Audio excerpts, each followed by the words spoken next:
Thank you for joining Wars of the Roses. And this is What's in a Name, Why the Magazine Is Called Lucifer.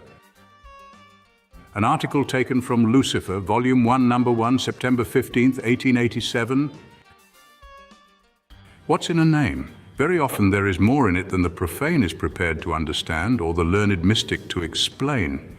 It is an invisible secret but very potential influence that every name carries about with it and leaveth wherever it goeth.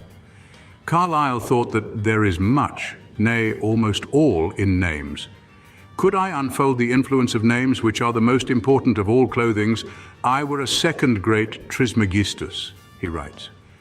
The name or title of a magazine started with a definite object is therefore all important, for it is indeed the invisible seed grain, which will either grow to be an all-overshadowing tree, on the fruits of which must depend the nature of the results brought about by the said object, or the tree will wither and die. These considerations show that the name of the present magazine, rather equivocal to orthodox Christian ears, is due to no careless selection, but arose in consequence of much thinking over its fitness, and was adopted as the best symbol to express that object and the results in view. Now, the first and most important, if not the sole object of the magazine, is expressed in the line from the first epistle to the Corinthians on its title page. It is to bring light to the hidden things of darkness, 4:5. To show in their true aspect and their original real meaning things and names, men, and their doings and customs. It is finally to fight prejudice, hypocrisy, and shams in every nation, in every class of society, as in every department of life. The task is a laborious one, but it is neither impracticable nor useless, if even as an experiment. Thus, for an attempt of such nature, no better title could ever be found than the one chosen.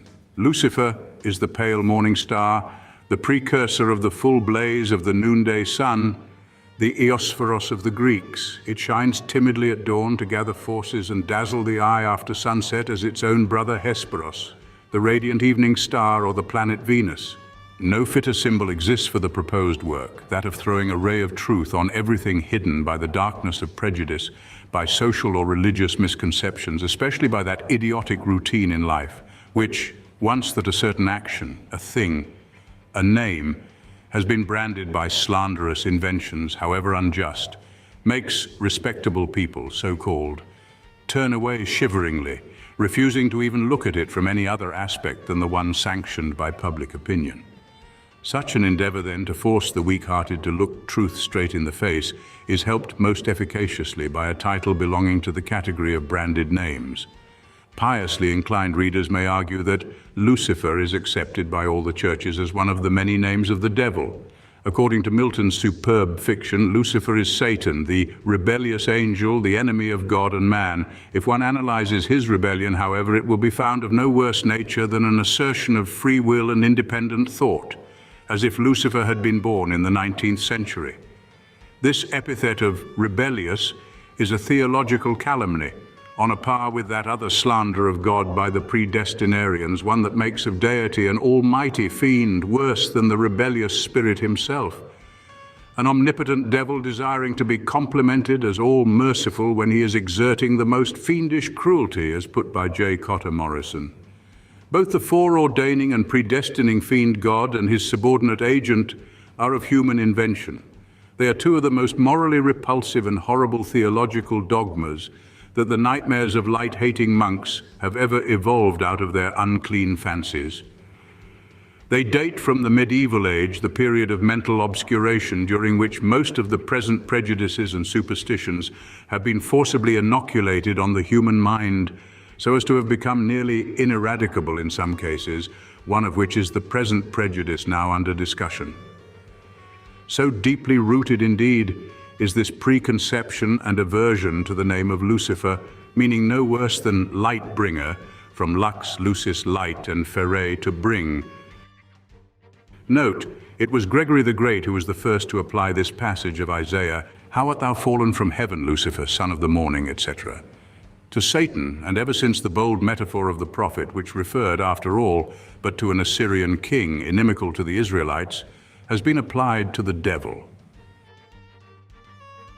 Even among the educated classes that by adopting it for the title of their magazine, the editors have the prospect of a long strife with public prejudice before them. So absurd and ridiculous is that prejudice indeed, that no one has seemed to ever ask himself the question, how came Satan to be called a light bringer, unless the silvery rays of the morning star can in any way be made suggestive of the glare of the infernal flames? It is simply, as Henderson showed, one of those gross perversions of sacred writ which so extensively obtain and which are to be traced to a proneness to seek for more in a given passage than it really contains, a disposition to be influenced by sound rather than sense, and an implicit faith in received interpretation, which is not quite one of the weaknesses of our present age. Nevertheless, the prejudice is there, to the shame of our century. This cannot be helped. The two editors would hold themselves as recreants in their own sight, as traitors to the very spirit of the proposed work, were they to yield and cry craven before the danger. If one would fight prejudice and brush off the ugly cobwebs of superstition and materialism alike from the noblest ideals of our forefathers, one has to prepare for opposition. The crown of the reformer and the innovator is a crown of thorns, indeed. If one would rescue truth in all her chaste nudity from the almost bottomless well into which she has been hurled by cant and hypocritical propriety, one should not hesitate to descend into the dark, gaping pit of that well.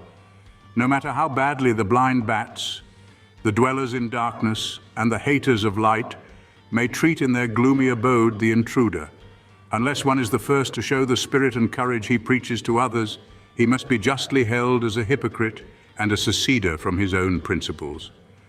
Hardly had the title been agreed upon when the first premonitions of what was in store for us in the matter of the opposition to be encountered owing to the title chosen appeared on our horizon. One of the editors received and recorded some spicy objections. The scenes that follow are sketches from nature. 1. A well-known novelist.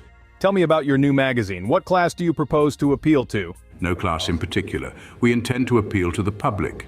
I am very glad of that. For once I shall be one of the public, for I don't understand your subject in the least, and I want to. But you must remember that if your public is to understand you, it must necessarily be a very small one. People talk about occultism nowadays as they talk about many other things, without the least idea of what it means. We are so ignorant and so prejudiced. Exactly, that is what calls the new magazine into existence. We propose to educate you and to tear the mask from every prejudice. That really is good news to me, for I want to be educated. What is your magazine to be called? Lucifer. What? Are you going to educate us in vice? We know enough about that fallen angels are plentiful. You may find popularity, for soiled doves are in fashion just now, while the white-winged angels are voted a bore, because they are not so amusing. But I doubt you're being able to teach us much. 2. A man of the world, in a careful undertone, for the scene is a dinner party. I hear you are going to start a magazine all about occultism. Do you know, I'm very glad. I don't say anything about such matters as a rule, but some queer things have happened in my life which can't be explained in any ordinary manner. I hope you will go in for explanations. We shall try, certainly. My impression is that when occultism is in any measure apprehended, its laws are accepted by everyone as the only intelligible explanation of life. Just so, I want to know all about it, for upon my honor, life's a mystery. There are plenty of other people as curious as myself. This is an age which is afflicted with the Yankee disease of wanting to know. I'll get you lots of subscribers. What's the magazine called? Lucifer, and, warned by former experience, don't misunderstand the name. It is typical of the divine spirit which sacrificed itself for humanity. It was Milton's doing that it ever became associated with the devil. We are sworn enemies to popular prejudices, and it is quite appropriate that we should attack such a prejudice as this. Lucifer, you know, is the morning star, the light bearer. Oh, I know all that. At least I don't know, but I take it for granted you've got some good reason for taking such a title. But your first object is to have readers. You want the public to buy your magazine, I suppose. That's in the program, isn't it? Most decidedly. Well, listen to the advice of a man who knows his way about town. Don't mark your magazine with the wrong color at starting. It's quite evident, when one stays an instant to think of its derivation and meaning, that Lucifer is an excellent word. But the public don't stay to think of derivations and meanings, And the first impression is the most important. Nobody will buy the magazine if you call it Lucifer. 3. A fashionable lady interested in occultism. I want to hear some more about the new magazine, for I have interested a great many people in it, even with the little you have told me, but I find it difficult to express its actual purpose. What is it? To try and give a little light to those that want it. Well, that's a simple way of putting it, and will be very useful to me. What is the magazine to be called? Lucifer. You can't mean it. Why not? The associations are so dreadful. What can be the object of calling it that? It sounds like some unfortunate sort of joke made against it by its enemies. Oh, but Lucifer, you know, means light-bearer. It is typical of the divine spirit. Never mind all that. I want to do your magazine good and make it known. And you can't expect me to enter into explanations of that sort every time I mention the title. Impossible. Life is too short and too busy. Besides, it would produce such a bad effect. People would think me priggish, and then I couldn't talk at all, for I couldn't bear them to think that. Don't call it Lucifer. Please don't. Nobody knows what the word is typical of. What it means now is the devil, nothing more or less. But then that is quite a mistake, and one of the first prejudices we propose to do battle with, Lucifer, is the pale, pure herald of dawn. I thought you were going to do something more interesting and more important than to whitewash mythological characters. We shall all have to go to school again, or read up Dr. Smith's classical dictionary. And what is the use of it when it is done? I thought you were going to tell us things about our own lives and how to make them better. I suppose Milton wrote about Lucifer, didn't he?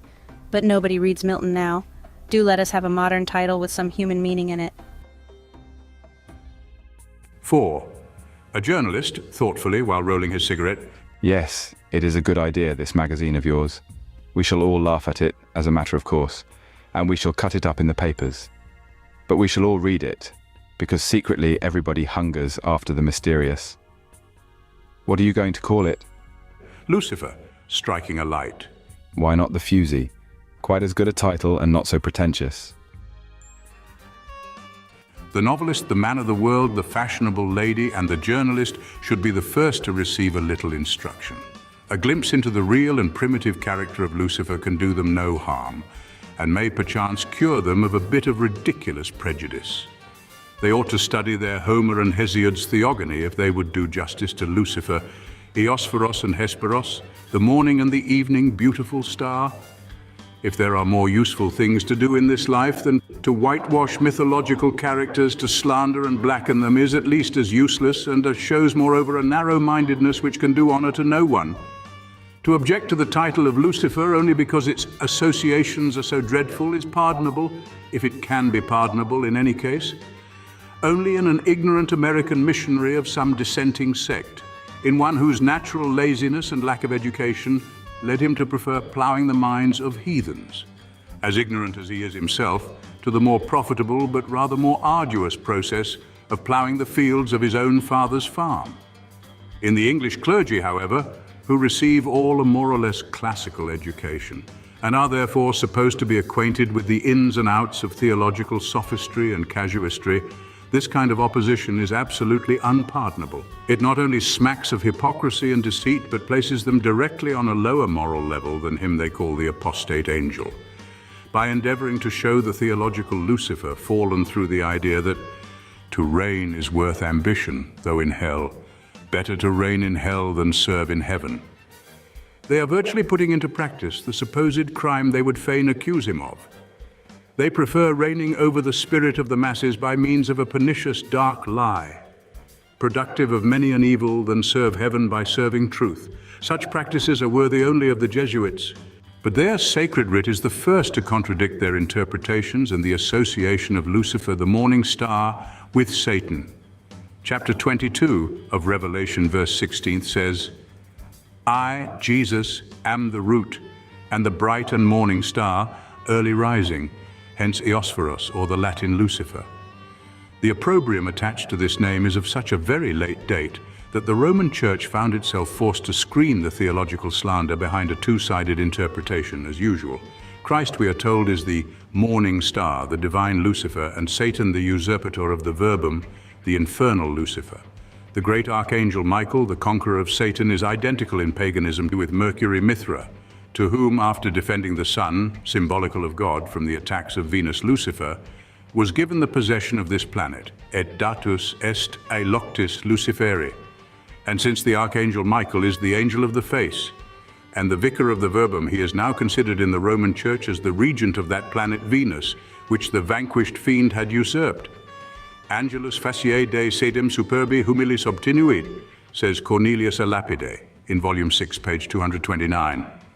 This gives the reason why one of the early popes was called Lucifer, as Younger and ecclesiastical records prove.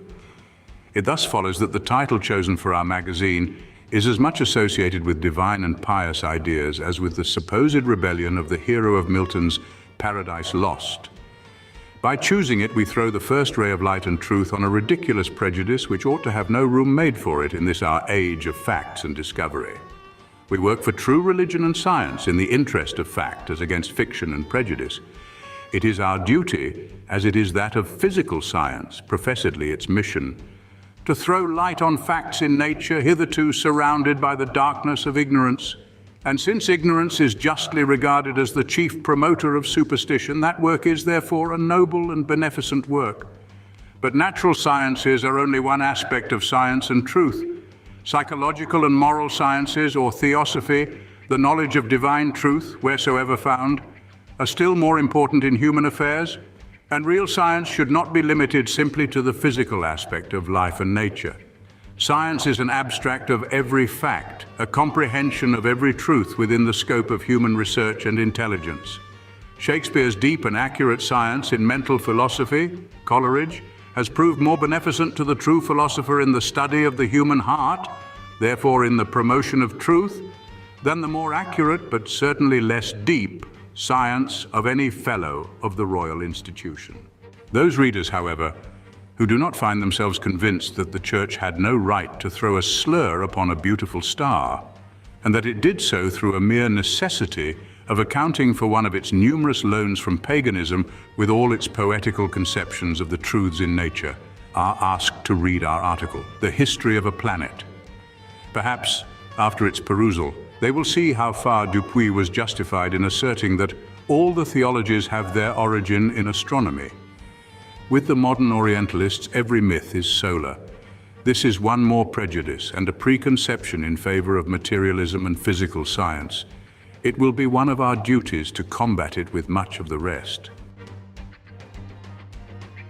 Thank you for watching, and please don't forget to share, like, subscribe and comment, and if you can, please consider donating to Wars of the Roses. Links to PayPal and Patreon are in the description.